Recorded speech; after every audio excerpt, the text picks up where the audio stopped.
దేవునికి మహిమ కలుగును గాక. మీ అందరికీ వందనములు. ఈ ఉదయకాలపు ధ్యానాంశంగా చెప్పబడుతున్న అంశం ఏంటంటే కృతజ్ఞతాస్తుతులు చెల్లించుడి. కృతజ్ఞత అంటే అర్థం ఏంటంటే దేవుడు చేసిన దానికి మరి వందనాలు చెప్పటం. మనం ఈ లోకంలో ఎవరైనా ఏదైనా చిన్న సహాయం చేస్తే థ్యాంక్స్ చెప్తాం. వాళ్ళు అప్పుడు ఏం చేస్తారంటే సంతోషిస్తారు. మరొకసారి మనం కనపడినప్పుడు వీళ్ళు కృతజ్ఞతాభావం కలిగి ఉన్నారు, వీరికి మరలా ఏదైనా సహాయం చేయాలనే ఆలోచన ఉంటుంది.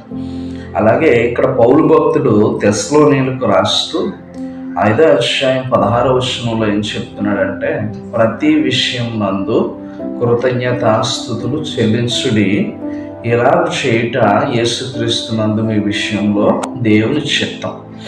నిజంగా ఈరోజు మనం గతించిన 2024 సంవత్సరం అంతా కూడా చక్కగా అందరం కూడా కాపాడబడి మళ్ళా 2025వ సంవత్సరంలో నూతన సంవత్సరంలో మనం అడుగు పెట్టామంటే గల కారణం ఏంటంటే ఆయన కాపుదల, ఆయన కాపాడబట్టి. కాబట్టి మనం కృతజ్ఞతాస్తుతులు చెల్లించాలి. ఒక రోజు గడిచిందంటే అది దేవుడి కృప.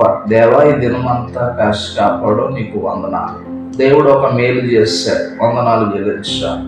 దేవుడు ఒక స్వస్థత కార్యం చేశాడు, వందనాలు చెల్లించాడు. ఒక ప్రయాణంలో దేవుడు మనల్ని కాపాడు, వందనాలు చెల్లించాలి. ఒక విషయంలో దేవుడు అద్భుతం చేశాడు, నీ యొక్క బాధలోంచి తీర్చాడు, నిన్ను సమస్యల్లోంచి తీర్చాడు, నిన్ను అప్పుల్లోంచి తీర్చాడు, నిన్ను ఇబ్బందుల్లోంచి తీర్చాడు. అప్పుడు వందనాలు చెల్లించాలి.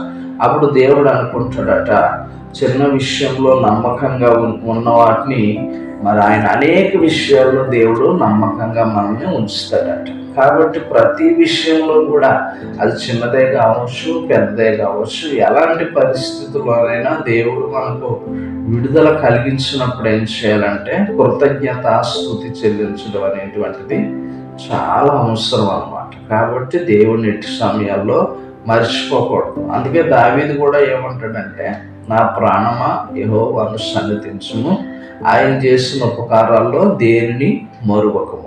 నిజంగా మనం దేవుని మరువకుండా మనం జ్ఞాపకం చేసుకుంటేనంట ఆయన్ని కూడా మనల్ని విడిచిపెట్టడం, మనల్ని కూడా మరువకుండా నా బిడ్డ ప్రతి విషయంలో కృతజ్ఞతాస్తుతులు చెల్లిస్తున్నాడు కాబట్టి, వందనాలు చెప్తున్నాడు కాబట్టి, నన్ను మర్చిపోలేదు కాబట్టి, నేను చేసిన కార్యాలు మర్చిపోలేదు కాబట్టి నేను కూడా